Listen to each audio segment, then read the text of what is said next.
السلام علیکم ورحمۃ اللہ وبرکاتہ۔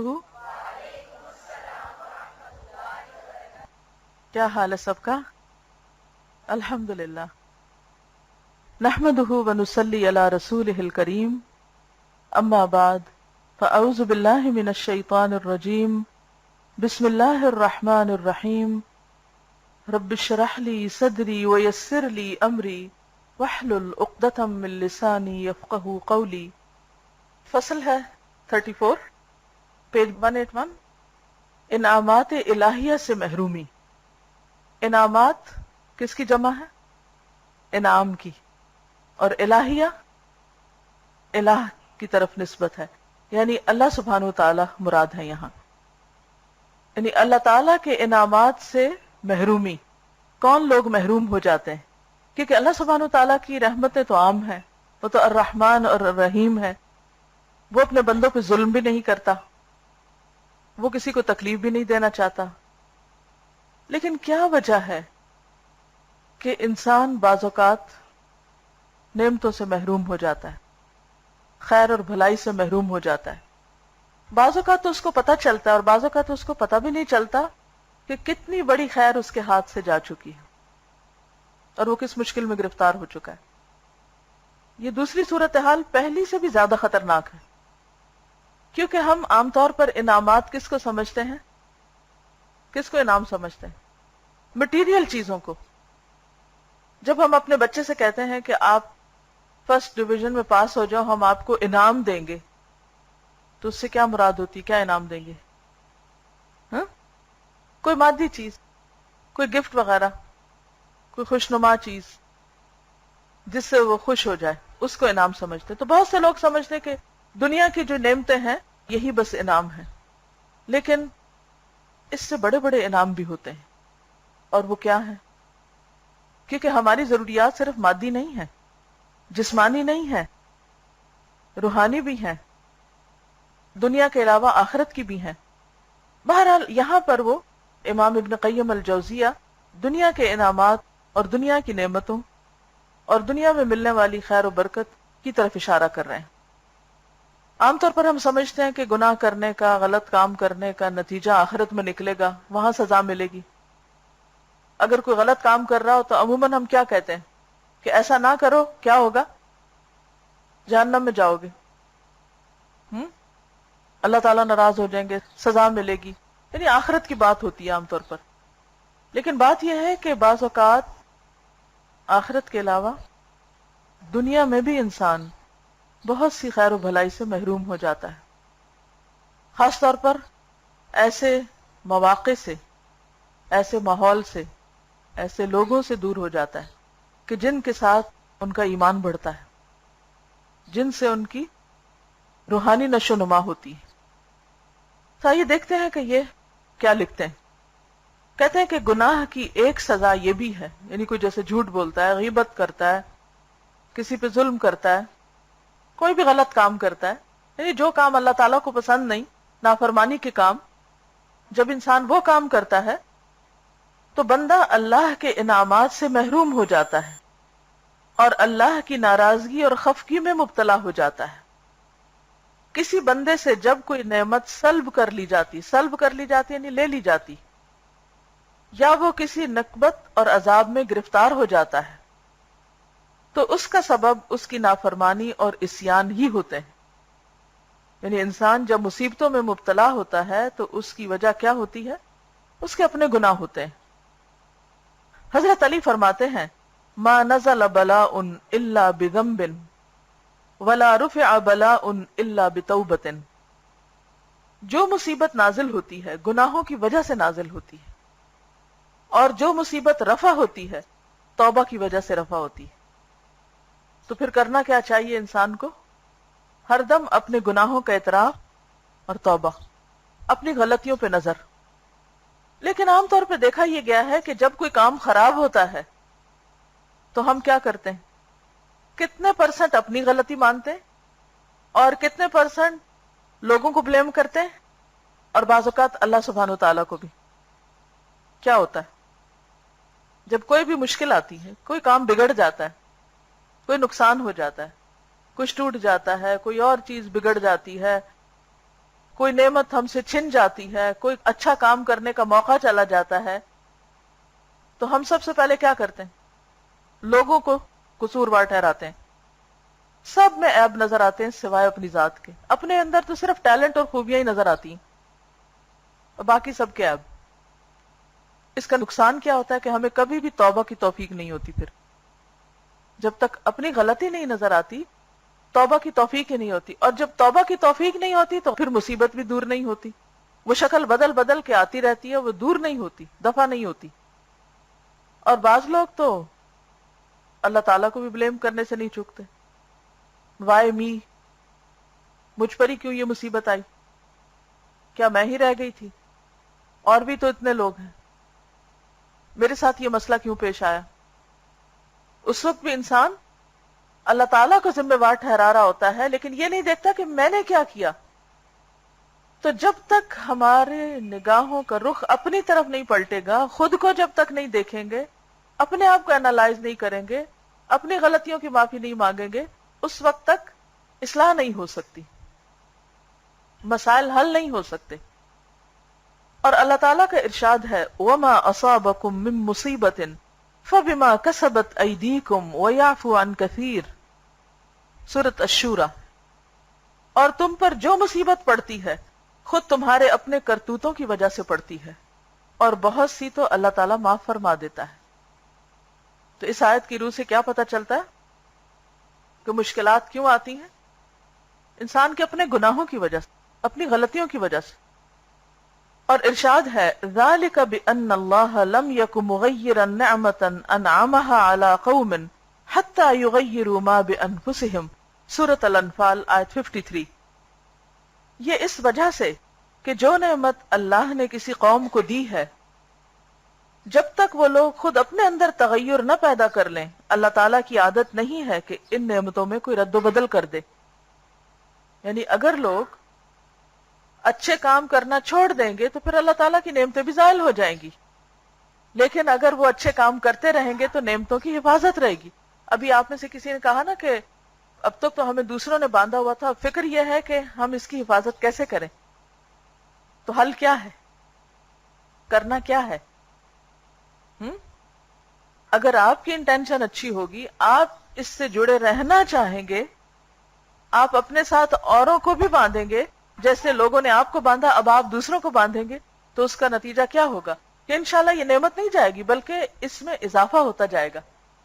جیسے قرآن مجید کو اگر آپ بار بار پڑھتے جائیں، بار بار پڑھاتے جائیں، بار بار سیکھتے سکھاتے جائیں، تو نتیجہ کیا ہوگا؟ وہ آپ سے چلا جائے گا؟ نہیں، وہ اور زیادہ گہرائی میں آپ کو سمجھ آئے گا. اور آپ یقین کیجئے کہ جب دوسری دفعہ آپ پڑھیں گے تو آپ سوچیں گے کہ ہے میں نے یہ پہلے پڑھا تھا. یعنی قرآن کی خوبصورتی یہ ہے کہ جتنی بار آپ اس کو پڑھتے ہیں اتنی بار آپ کو وہ بالکل نیا لگتا ہے. آپ بور نہیں ہوتے، آپ تھکتے نہیں، اکتاتے نہیں اس سے. اس آیت میں اللہ تعالیٰ یہ خبر دیتا ہے کہ وہ جس قوم یا جس شخص پر انعام فرماتا ہے اور اسے اپنے لطف و کرم سے نوازتا ہے، یہ بھی تو اللہ کا کرم تھا نا کہ اس نے آپ کو قرآن مجید سے جوڑا. دنیا کے سارے کام ایک طرف اور قرآن مجید ایک طرف.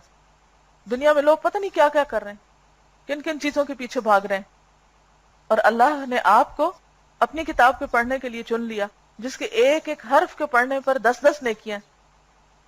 اس عرصے میں جتنی آپ نے نیکیاں کمائی شاید آپ نے پوری زندگی میں نہ کمائی، کیونکہ اتنا وقت ہم عام طور پہ تو قرآن مجید نہیں پڑھتے. اور پھر یہ کہ آپ پڑھنے کے بعد جب بھی کچھ کرنے لگیں گے فوراً آپ کو کوئی نہ کوئی آیت، کوئی نہ کوئی بات یاد آ جائے گی. تو یہی بات یہاں پر کہی جا رہی ہے کہ جب اللہ تعالیٰ کسی کو اپنے لطف و کرم سے نوازتا ہے، اسے اس وقت تک اس نعمت سے محروم نہیں فرماتا جب تک وہ خود اپنے آپ کو محرومی کا حقدار اور مستحق نہ بنا لے. یعنی اس کے اپنے گناہ ہوتے ہیں جس کی وجہ سے پھر وہ نعمت دور ہو جاتی. اچھا، عام طور پر گناہوں میں ہم بڑے بڑے گناہوں کو تو سامنے رکھتے ہیں، ہم کہتے نہیں ہم تو کبھی چوری نہیں کی، ہم نے کبھی کسی کا مال نہیں ہتھیایا، لیکن کچھ گناہ ایسے ہیں جو ہیں بھی کبیرہ اور ہم کرتے بھی جاتے ہیں اور ہمیں احساس بھی نہیں ہوتا. مثلا غیبت، دوسروں کی شکایتیں، دوسروں کی برائیاں بیان کرنا کبیرہ گناہ ہے، کبیرہ. لیکن ہم اتنے مزے سے کرتے ہیں اور روزانہ کرتے ہیں اور بغیر اس احساس کے کرتے ہیں کہ ہم برا کر رہے ہیں. تو کیا اس کے نتیجے میں کوئی نعمت ملے گی؟ نہیں، پہلے بھی چھن جائیں گی. اور بدگمانی، ہاں، جھوٹ، اور تہمت لگانا دوسروں پر، جو قصور کسی کا ہے نہیں اس پہ ڈال دینا، مذاق اڑانا، بالکل. جی ہاں، چغلی کرنا کہ بات کچھ ہوتی ہے اور اس کو کسی اور طرح بیان کرنا کہ دوسرے کو کچھ اور نظر آئے. ریاکاری، والدین کی نافرمانی، کبیرہ گناہ، والدین کو ستانا. آج آپ دیکھیے کسی ماں سے پوچھئے کہ آپ کے بچے کیسے ہیں، آپ کے فرما بردار ہیں کہ نہیں، شاید کو ہزاروں میں ایک دو نظر آئیں. اکثریت کا یہی حال ہے. اور اللہ کی نافرمانی، شرک کے بعد سب سے بڑا گناہ جو ہے وہ کیا ہے؟ والدین کی نافرمانی، ان کو ستانا. تو بات یہ ہے کہ یہ ایسے گناہ ہیں کہ جن میں اکثریت مبتلا ہوتی ہے اور پھر توبہ اور اصلاح کا کوئی طریقہ بھی نہیں سوچا جاتا. بندہ جب غلط راہ پر چل پڑتا ہے اور اللہ کی اطاعت اور عبادت کی جگہ معصیت اور گناہ اور شکر گزاری کی جگہ کفران نعمت کرنے لگتا ہے، یعنی نعمتوں کو نعمت سمجھتا ہی نہیں، اس میں کیڑے ہی نکالتا رہتا ہے. جیسے عام طور پر عورتوں کی عادت ہوتی ہے نا کہ اگر شوہر سبزی بھی لے کر آئے تو اس کے اوپر بھی 10 باتیں کریں گی. کوئی چیز، کسی بات پہ راضی نہیں، کسی چیز پہ خوش نہیں، ہر چیز میں نقص نکالے جا رہے ہیں. اب نتیجہ کیا ہوتا ہے؟ پھر تعلقات خراب ہو جاتے ہیں. بعض اوقات آپ نے دیکھا ہوگا کہ صرف معمولی سی بات ہوتی ہے اور آپ تبصرہ کر دیتے ہیں اور اس کے نتیجے میں دوسرا شخص اتنا بدمزہ ہو جاتا ہے کہ وہ پھر آپ کی شکل نہیں دیکھنا چاہتا. یہی گھروں میں ہوتا ہے عام طور پر. میاں بیوی کے جھگڑے یہیں سے شروع ہوتے ہیں، چھوٹی چھوٹی باتوں پہ. تو وہ دراصل کیا ہوتا ہے کہ انسان شکر کرے کہ ایک چیز آ تو گئی ہے نا، مل تو گئی ہے. اب بہت سی عورتیں کیا کرتی ہیں کہ پھر روز روز کی اس طرح کی باتوں سے بچنے کے لیے کہتے ہیں ہم خود خریداری کریں گے. پھر وہ خود بازاروں میں گھومنے لگتی. اچھا، اب خود ایک سبزی کی دکان پہ جا رہی ہے، گوشت کی دکان پہ جا رہی ہے عورت. اب کیا ہوتا ہے؟ اب بعض اوقات وہ ایک اچھی چیز لینے کے لیے میں نے دیکھا کہ عورتیں ہنس ہنس کے دکانداروں سے باتیں کر رہی ہوتی. کیا یہ گناہ نہیں ہے؟ کسی نامحرم کے ساتھ لچکے ہوئے لہجے میں بات کرنا اور ہنسنا اور بھائی بھائی کہہ کے پکارنا، وہ کہاں سے ہمارے بھائی بن گئے؟ ایک عام کلچر ہو چکا ہے نا. گویا ہم ایک طرح سے اپنے آپ کو سیل کر رہے ہوتے ہیں. وہاں کیا ہے؟ اس کا ایک فیور لینے کے لیے کہ وہ ہمیں اچھی چیز دے. تو کیا یہ نیکی کا کام ہوگا؟ یہ بھی گناہ ہے. اب اس کا نتیجہ کیا ہوا ہے کہ عورتیں جب شوہروں کی خریداری پہ، شوہروں کی چوائس پہ، ان کے طریقے پہ راضی نہیں ہوئی اور ان کے بھی کام اپنے ہاتھ میں لے لیے انہوں نے، تو اس کے نتیجے میں کتنی خرابیاں آئیں اور کتنے کام متاثر ہوئے اس کا ہمیں اندازہ ہی نہیں. حالانکہ یہ مسائل کسی اور طرح بھی حل ہو سکتے تھے، تنقید کے بغیر بھی. دوسرے کو سمجھانے کا طریقہ صرف تنقید تھوڑی ہوتا ہے، کچھ اور بھی ہوتا ہے نا. ایک بات تو فرشور ہے کہ اللہ نے مردوں کو ہم سے ایک درجہ اوپر رکھا ہے. ہم مانیں یا نہ مانیں یہ ہماری اپنی غلطی ہے. عورتیں نہیں ماننا چاہتی نہ مانیں، کیا اس سے حقیقت بدل جائے گی؟ قرآن مجید میں اللہ تعالیٰ فرماتے ہیں وَلِلرِّجَالِ عَلَيْهِنَّ دَرَجَةٌ، مردوں کے لیے عورتوں پر ایک درجہ زیادہ ہے، ان کا سٹیٹس ہم سے ایک قدم اوپر ہے. یہ اللہ نے بنایا کیونکہ گھر کا نظام اس کے بغیر چل نہیں سکتا تھا، کیونکہ کسی بھی جگہ پر دو ہیڈ نہیں ہوتے. انسان کے جسم پر بھی ایک ہی ہیڈ ہے، شولڈر دو ہیں، ہاتھ دو ہیں، ٹانگیں دو ہیں، پاؤں دو ہیں، ناک کے نتنے دو ہیں، جسم کی سائڈز دو ہیں، لیکن ہیڈ ایک ہی ہے، سر ایک ہی ہے، اور سر ایک ہی ہوتا ہے ہر جگہ. اب اگر کوئی عورت یہ کہے کہ نہیں میں کیوں چھوٹی بنوں اور میں برابر ہوں، تو ٹکرا کے خود ہی نقصان اٹھائے گی. جو سر کے ساتھ سر ملتے ہیں تو ٹکراتے ہی ہیں نا. تو اس ٹکراؤ میں گھروں میں بھی ٹکراؤ ہوا، عورت پہ کاموں کا بوجھ بھی زیادہ پڑا، جس کے نتیجے میں اس کی تھکاوٹ بھی بڑی، اس کی ٹینشن بھی بڑی. اور اس ٹینشن کا اظہار کہاں ہوتا ہے؟ پھر شوہر کے سامنے ہوتا ہے. پھر وہ شوہر کیا کرتا ہے؟ وہ ایسی ٹینشن والی عورت کو دیکھنا نہیں چاہتا، وہ پھر اور عورتوں کو دیکھتا ہے، اس سے اور مسائل کھڑے ہوتے ہیں. تو ایک صبر نہ کرنے اور ایک ڈھنگ سے طریقے سے معاملہ نہ کرنے سے کس قدر مسائل نے جنم لیا. وہ کام جو آپ کے تھے نہیں، وہ بھی آپ کو کرنے پڑ رہے ہیں. اور ایسا نہیں ہوتا کہ ہمارے کرنے سے بہت ساری چیزوں کو بہت بہتر ہو جاتی ہیں، وہ ہمارا خیال ہی ہوتا ہے. کہ شاید ہم زیادہ بہتر ہیں. بہرحال کہتے ہیں کہ بندہ جب غلط راہ پر چل پڑتا ہے اور اللہ کی اطاعت اور عبادت کی جگہ معصیت اور گناہ اور شکر گزاری کی جگہ کفران نعمت کرنے لگتا ہے، اسباب رضامندی کی جگہ اسباب خشم و ناراضی پیدا کر لیتا ہے. خشم و ناراضی، خشم بھی ناراضگی کے، تو اللہ تعالیٰ بھی اس سے اپنی نعمتیں چھین لیتا ہے اور اسے عذاب میں مبتلا کر دیتا ہے. اسے بدعمالی کی سزا ٹھیک ٹھیک دی جاتی، جیسا عمل ویسی سزا، جیسا عمل ویسی سزا. وما ربک بظلام للعبید، تمہارا پروردگار بندوں کے حق میں ظالم نہیں ہے. بندہ اگر اطاعت اور عبادت کو معصیت اور گناہ سے تبدیل کر دیتا ہے، اطاعت کی بجائے نافرمانی کرتا ہے، عبادت کی بجائے گناہ کرتا ہے، نماز کا وقت نماز نہیں پڑھتا، اور اسی طرح جو عبادت کے کام ہے وہ نہیں کرتا، تو اللہ تعالیٰ بھی خیر و عافیت کو عقوبت اور عذاب سے اور عزت کو ذلت سے بدل دیتا ہے. ارشاد باری تعالیٰ ہے، ان اللہ لا یغیر ما بقوم حتی یغیروا ما بانفسہم وَإِذَا أَرَادَ اللَّهُ بِقَوْمٍ سُوءًا فَلَا مَرَدَّ لَهُ وَمَا لَهُم مِّن دُونِهِ مِن وَالٍ. سورۃ الرعد آیت 11. اللہ تعالیٰ کسی قوم کے ساتھ اپنے سلوک میں ہرگز کوئی تغیر و تبدل نہیں کرتا جب تک وہ قوم خود اپنے اندر کوئی تغیر و تبدل نہ کر بیٹھے، اور جب اللہ تعالیٰ کسی قوم کے حق میں برائی کا ارادہ فرماتا ہے تو کوئی اسے روک نہیں سکتا، اور نہ ان لوگوں کو اللہ تعالیٰ کے مقابلے میں کوئی حمایتی مل سکتا ہے. بعض آثار الہیہ یعنی احادیث قدسیہ میں وارد ہے کہ اللہ تبارک و تعالیٰ ارشاد فرماتا ہے، وَعِزَّتِي وَجَلَالِي وَعِزَّتِي وَجَلَالِي لَا يَكُونُ عَبْدٌ مِّنْ عَبِيدِي عَلَى مَا أُحِبُّ ثُمَّ يَنْتَقِلُ عَنْهُ إِلَى مَا أَكْرَهُ إِلَّا انْتَقَلْتُ لَهُ مِمَّا يُحِبُّ إِلَى مَا يَكْرَهُ وَلَا يَكُونُ عَبْدٌ مِّنْ عَبِيدِي عَلَى مَا أَكْرَهُ فَيَنْتَقِلُ عَنْهُ إِلَى مَا أُحِبُّ إِلَّا انْتَقَلْتُ لَهُ مِمَّا يَكْرَهُ إِلَى مَا يُحِبُّ.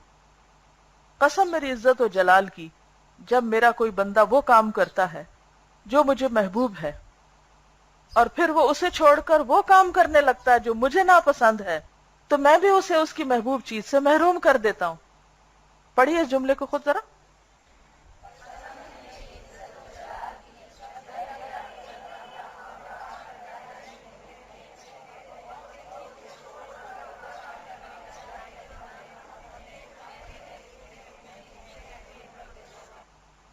اور جو اسے مکروہ اور ناپسندیدہ ہے اس کی طرف منتقل کر دیتا ہوں، یعنی اسے ایسی چیزوں کی طرف لے جاتا ہوں جو اسے پسند نہ ہو. اور جب میرا کوئی بندہ مکروہ اور ناپسندیدہ کام کرتا ہے اور پھر وہ اسے ترک کر کے ایسا کام کرنے لگتا ہے جو مجھے محبوب ہے، تو میں اسے اس کی ناپسندیدہ چیز سے الگ کر کے اس کی محبوب اور پسندیدہ چیز کی طرف لے جاتا ہوں.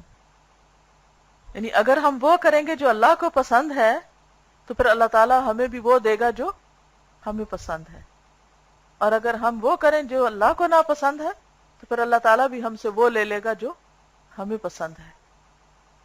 اور عام طور پر شیطان ہمیں ایسی چیز میں الجھاتا ہے کہ جو چیز ہمیں پسند ہوتی ہے اللہ وہ ہمیں دیتا ہے، پھر ہم اس کی ناقدری کرنے لگتے ہیں. پھر کیا ہوتا ہے؟ اللہ تعالیٰ وہ لے لیتا ہے اور ہم بلیم کرتے ہیں اوروں کو، حالانکہ قصور ہمارا اپنا ہوتا ہے. اور کسی شاعر نے کیا اچھا کہا ہے، اذا كنت في نعمة فرعها فإن الذنوب تزيل النعم. جب تمہیں کوئی نعمت حاصل ہو تو اس کی رعایت کرو، کیونکہ گناہ نعمت کو زائل کر دیتے ہیں. یعنی جب کوئی نعمت ملے تو کیا کرو؟ اس کی قدر کرو، اس کی حفاظت کرو. اور حفاظت کیسے ہوگی؟ گناہوں سے بچ کر، کیونکہ گناہ کیا کرتے ہیں؟ نعمتوں کو ضائع کر دیتے ہیں. وحتها بطاعة رب العباد فرب العباد سریع النقم. رب العباد یعنی بندوں کی اطاعت سے گناہ کو جھاڑو. یعنی دوسرے معنوں میں کیا؟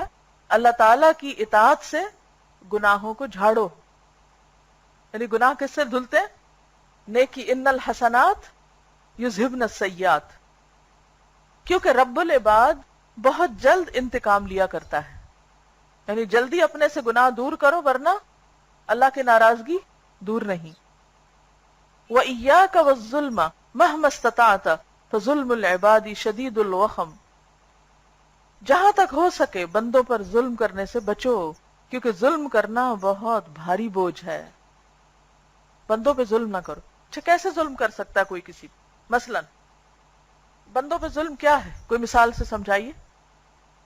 ایک اصول سمجھ لیجئے، کسی بندے کو اس کے حق سے محروم کرنا اس پر ظلم کرنا ہے. کسی کو اس کا حق نہ دینا کیا ہے؟ اس میں ظلم کرنا. مثلا ماں باپ پہ ظلم کیا ہے؟ ان کا حق نہ دینا. آپ سب نے تو جو قرآن پڑھے انہوں نے پڑھ لیا ہے نا کہ حق کیا ہے ماں باپ کا. پڑوسی پہ ظلم کیا ہے؟ کیا ہے ظلم پڑوسی پہ؟ کوئی ایک بات بتائیے. یہ شور مچاتے ہیں، ان کے گیٹ کے آگے پارکنگ کر دیتے ہیں، ٹو لگاتے رہتے ہیں، کون آیا کون گیا، کیا پکا کیا ہوا، اور پھر ان کی باتیں نشر کرتے ہیں ادھر ادھر. اگر آپ پڑوسی کے حقوق نہیں ادا کر رہے تو گویا ان پہ ظلم کر رہے ہیں. اچھا اپنے بچوں پہ ظلم کیا ہے؟ ان کی ہر بات ماننا، ان کو ٹی وی کے آگے بٹھا دینا. اور چھوٹے بچے جو ہے نا ان کو بلا وجہ مارنا پیٹنا. کیونکہ بعض ماؤں کو میں نے دیکھا ہے کہ ذرا سا بچے تنگ کریں گی، چیخیں گی، داڑیں گی، شوہر کا غصہ بھی چھوٹے بچوں پہ نکالیں گی، اٹھا پٹھا پھینکیں گی، کان کھینچیں گی، انگلیاں مروڑیں گی. یہ ظلم ہے. اگر وہ بچے کچھ کر نہیں سکتے تو اس کا یہ مطلب نہیں کہ وہ آپ کی ملکیت ہے اور آپ جو چاہیں ان کے ساتھ کریں. اسی طرح کسی کی غیبت کرنا، کسی کی دل آزاری کرنا، یہ سب ظلم ہے. وَسَافِرْ بِقَلْبِكَ بَيْنَ الْوَرَى لِتَبْصُرَ آثَارَ مَنْ قَدْ ظَلَمَ. اپنے قلب سے دنیا کا سفر کرو. یعنی ایک تو ہوتا ہے نا ویسے سفر کرنا ادھر ادھر، اور ایک یہ ہے کہ اپنے دل میں ہر جگہ گھومو کہ ظلم کرنے والوں کے آثار کا تمہیں پتہ چلے. یعنی غور و فکر مراد ہے کہ دنیا میں جن لوگوں نے ظلم و ستم کیا، مثلا فرعون ہے، قوم عاد ہے، سمود ہے، تو ان کا انجام کیا ہوا. فَتِلْكَ مَسَاكِنُهُمْ بَعْدَهُمْ شُهُودٌ عَلَيْهِمْ لَا تَتَّهِمْ. ظالموں کے یہ مکان ان کے مرنے کے بعد ان کے خلاف شہادت دیتے ہیں اور تم انہیں جھٹلا نہیں سکتے. وَمَا كَانَ شَيْءٌ عَلَيْهِمْ أَضَرُّ مِنَ الظُّلْمِ وَهُوَ الَّذِي قَدْ قَصَمَ. ان کے حق میں ظلم سے زیادہ کوئی مضر چیز نہ تھی، اسی نے ان کو توڑ کر رکھ دیا. فَكَمْ تَرَكُوا مِنْ جِنَانٍ وَمِنْ قُصُورٍ وَأُخْرَى عَلَيْهِمْ أُطَمٍ. ان لوگوں نے کتنے ہی باغ اور کتنے ہی محل چھوڑے اور خود ان پر ملبوں کے ڈھیر لگ گئے. یعنی وہ زلزلوں کی زد میں آ گئے، طوفانوں میں. سلوا بالجحیم وفات النعم وکان الذین لهم کالحلم. لیکن مرنے کے بعد سیدھے جہنم رسید ہوئے اور ساری نعمتیں ختم ہو گئیں، اور جو کچھ دنیا میں انہیں ملا تھا خواب سا بن کر رہ گیا. اپنا احتساب کرتے رہیں. جب کوئی کام خراب ہو اپنا حصہ دیکھیں کہ میری غلطی کہاں تھی، میرا قصور کہاں تھا، میری کوتاہی کیا تھی. کوئی ریسنٹلی آپ کے ہاں واقعہ پیش آیا ہو گھر میں، یا کوئی ویسے کوئی چیز ٹوٹی ہو کسی کی. صحیح ہے. اب آپ دیکھیے کہ ایک تو گلاس ٹوٹا، واپس نہیں آنا، جوڑ تو نہیں سکتے نا، گھر میں تو نہیں فیکٹری لگی، جو ٹوٹنا تھا ٹوٹ گیا. لیکن اس کے ساتھ جو بچے کو مار مار کے اس کا دل توڑا، اس کی ہڈیاں توڑی، یہ مزید ظلم کیا. حالانکہ یہ بھی ہو سکتا تھا کہ غلطی اپنی ہو کہ وہ رکھا آپ نے خود ایسی جگہ دھو کے جہاں نہیں رکھنا چاہیے. بچہ تو معصوم ہے، اس کو تو نہیں پتا. اگر آپ خود ایسی جگہ چیز رکھ دیں گے تو غلطی کس کی ہے؟ اپنی ہے نا. مثلا کبھی کسی کی چوری ہو جاتی تو عام طور پر کیا کرتے ہیں ہم؟ ہر ایک پر بدگمانی، الزام تراشی، بعض اوقات بے گناہوں کو لوگ پٹواتے ہیں، مزید ظلم کرتے ہیں. لیکن بعض اوقات غلطی اپنی ہوتی ہے کہ انسان نے اپنا مال سنبھالا نہیں ہوتا، پوری کیئر نہیں کی ہوتی. جی السلام علیکم. مجھے اسی سے یاد آیا کہ ایک ایس ایم ایس میرے پاس آیا تھا، مجھے بہت ہی اچھا لگا کہ ایک بچے نے اپنے پاپا کی کار کے اوپر کچھ اسکریچ ڈال دیے، اور باپ نے جب دیکھا کہ نیو کار کے اوپر اس نے اس طرح کر دیا تو اس نے بہت زور سے کوئی چیز ماری کہ بچے کی انگلیوں کی ہڈیاں فریکچر ہو گئیں. تو اگلے دن اس بابا نے اسی کار پر ذرا غور سے دیکھا تو بچے نے لکھا ہوا تھا آئی لو مائی پاپا جانی. تو وہ تھا کہ یہ رشتوں کی اہمیت ہے وہ زیادہ ہوتی ہے چیزوں کی اہمیت سے. تو پھر ملال تو ان کے لیے بھی ہمیشہ کا ہو گیا، لیکن نہ چیک کر کے انہوں نے کتنا بڑا نقصان کیا نا. بات یہ ہے کہ جب دنیا ہماری نظروں میں حقیر ہو جاتی ہے نا تو پھر اس کے نقصان بھی چھوٹے لگتے ہیں، لیکن جب آخرت اہمیت نہیں رکھتی تو پھر اس کے بڑے بڑے نقصان کر کے بھی ہمیں احساس نہیں ہوتا، اس وقت ہم روتے ہی نہیں ہیں. جبکہ بعض لوگوں کی اگر کوئی نماز قضا ہو جاتی تو باقاعدہ اس کے اوپر روتے تھے جیسے کوئی انسان فوت ہو گیا. اسی سے یہ لفظ آیا ہے نماز فوت ہونا. لیکن ہم نماز قضا ہوگی، نماز فوت ہو گئی، فوت بھی بولتے ہیں پھر بھی احساس نہیں ہوتا. لیکن اگر کوئی انسان فوت ہو جائے تو کہتے ہیں انسان فوت ہو گیا. حالانکہ نماز کا فوت ہونا ایسا ہی ہے جیسے کوئی انسان فوت ہو جائے، کیونکہ انسان چلا گیا تو واپس نہیں آئے گا. نماز کا وقت بھی چلا گیا، اب ساری دنیا ادھر سے ادھر ہو جائے وہ وقت واپس نہیں آ سکتا، وہ وقت نکل گیا آپ کے ہاتھ سے. لیکن کتنے لوگ ہیں کہ جو وقت گزار کے نماز پڑھتے ہیں یا پڑھتے ہی نہیں ہیں، نمازیں فوت پہ فوت ہوتی جا رہی ہیں اور ان کو کوئی احساس بھی نہیں، کوئی دکھ ہی نہیں، کوئی غم ہی نہیں. جی السلام علیکم. جیسے دو طرح کی نقصان ہے نا، آپ نے مٹیریل نقصان کی بات کی، ایک اور طرح کا بھی ہوتا ہے کہ غیر مادی. بعض اوقات کوئی اہم ذمہ داری ہوتی ہے، کام ہوتا ہے، آپ کے ذہن میں ہوتا ہے اور آپ بھول جاتے ہیں، گھر میں یا باہر، تو اس کے پیچھے بھی دیکھنا چاہیے کوئی کوتاہی ضرور ہوئی ہے اور معافی مانگ لینی چاہیے. اس میں آپ دیکھیے کہ جیسے کوئی اہم کام ہوتا ہے بعض اوقات انسان کو بھول جاتا ہے.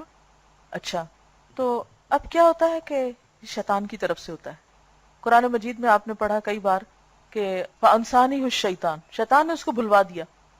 اور موسیٰ علیہ السلام جب خضر علیہ السلام سے ملنے کے لیے جا رہے تھے تو ان کے جو شاگرد تھے یوشع بن نون، وہ بھول گئے. کیا؟ مچھلی کے پانی میں چلی گئی، اتنی بڑی بات وہ بھول گئے. کوئی چھوٹی بات تھی؟ بھول چوک ہر ایک سے ہو جاتی ہے. اس سے پتہ چلتا ہے نا ہم انسان ہیں، بھولنے والے ہیں. اور انہوں نے اس موقع پر کیا کہا تھا؟ وَمَا أَنْسَانِيهُ إِلَّا الشَّيْطَانُ أَنْ أَذْكُرَهُ، اور نہیں بھلوایا مجھ کو اس مچھلی کو مگر شیطان نے کہ میں اسے یاد رکھوں. حالانکہ موسیٰ علیہ السلام نے پہلے ہی بتا دیا تھا کہ جہاں مچھلی پانی میں جائے گی وہی خضر کے ملنے کی جگہ ہوگی، لیکن وہ بھول گئے. تو بعض اوقات اتنی عام باتیں بھی بھول جاتی. یہ کیسے ہوتا ہے؟ شیطان بھلواتا ہے. اچھا، شیطان ہم پہ کیسے غالب آتا ہے؟ جب ہم غافل ہوتے ہیں، ہم غفلت میں ہوتے ہیں. چور کب آتا ہے؟ چور چوری کب کرتا ہے؟ جب ہم سو رہے ہوتے ہیں یا ہم غافل ہوتے ہیں اپنی چیز سے. وہ نظر لگا کے بیٹھا ہوتا ہے کہ اس کے پاس ہے مال، یہ میں نے چرانا ہے. تو اسی طرح جب ہماری زندگی میں نیکی کا کوئی بہت بڑا موقع ہوتا ہے، شیطان اس کو بھلوانے کی کوشش کرتا ہے اور چیزوں میں ڈالتا ہے تاکہ ہم اہم ترین کام نہ کر سکیں. اور زندگی کا ہر دن تو کم ہوتا ہی جا رہا ہے.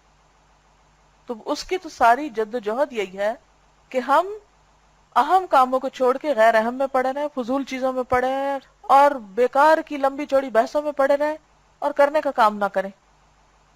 تو حل کیا ہے؟ حل یہ ہے کہ انسان لا الہ الا انت سبحانک انی کنت من الظالمین، اپنی غلطی کا اعتراف کرے اور اللہ سے دعا مانگے کہ یا اللہ جو ہو گیا سو ہو گیا، میں اس سے زیادہ نقصان نہیں کر سکتی اپنا. اب مجھے توفیق دے کہ میں جو تیری رضا کا کام ہے، جو تیری پسند کا، اس کو کر لوں. اور دیکھیے ہم آیت کریمہ بھی کب پڑھتے ہیں؟ جب دنیا کا کوئی نقصان ہوتا ہے نا، جب دین کا کوئی کام جاتا ہے یا نیکی کا کوئی موقع ضائع ہو جاتا ہے تو پھر اس وقت تو کبھی بھی خیال نہیں آتا کہ آیت کریمہ پڑھے. تو شیطان کا یہی طریقہ ہوتا ہے کہ ہمیں ایسے کاموں میں الجھا دے کہ جس کی وجہ سے نیکی کے کام میں ہم پیچھے رہ جائیں. نہیں کرنی چاہیے بالکل. فلاں نے یہ نہیں کیا، اس نے اپنی ذمہ داری نہیں پوری کی، فلاں نے کام نہیں کیا، فلاں نے. لیکن ہم یہ نہیں سوچتے کہ اور بھی کوئی وجہ ہو سکتی، میرے پارٹ پر بھی کوئی کمی ہو سکتی. جس دن یہ سمجھ آ گئی نا اس دن دوسرے کو بھی آپ سمجھا لیں گے. تو اس چیپٹر کا خلاصہ دراصل یہی ہے کہ دوسروں کی غلطیاں تلاش کرنے سے زیادہ اپنی غلطیوں، اپنے گناہوں، اپنی کوتاہیوں کا جائزہ لینا شروع کریں اور ان کا ازالہ کریں، اس پر توبہ کریں تاکہ جو نعمتیں ملی ہوئی ہیں وہ قائم رہیں اور مزید نعمتیں دنیا اور آخرت میں حاصل ہوں. اللہ تعالیٰ نے ہمیں جو نعمتیں عطا کی ہیں ان کا شکر ادا کرتے رہنا چاہیے. بالکل ٹھیک. ہم دوسروں کی چیزیں دیکھ کر اپنی نعمتوں کا بھی شکر ادا نہیں کرتے. پھر وہی بات ہے نا کہ غلطیاں بھی دوسروں کی دیکھتے ہیں اور نعمتیں بھی دوسروں کی دیکھتے ہیں. تو کیا کرنا چاہیے؟ اپنی غلطیاں دیکھنی چاہیے اور خود کو ملنے والی نعمتیں دیکھنی چاہیے. جب خود کو ملنے والی نعمتیں ہم دیکھیں گے تو شکر ہر وقت رہے گا دل میں، پریشانیاں خود ہی کم ہو جائیں گی. تو جب ہم دوسروں کی چیزیں دیکھ کر اپنی نعمتوں کا شکر ادا نہیں کرتے تو اللہ تعالیٰ ہم سے وہ نعمتیں بھی لے لیتے. تو قصور پھر اپنا ہی ہوا نا. تو نمبر 1 غلطیوں کی معافی، اور نمبر 2 شکر گزاری. سبحانک اللہم و بحمدک نشہد ان لا الہ الا انت نستغفرک و نتوب الیک. السلام علیکم ورحمۃ اللہ وبرکاتہ.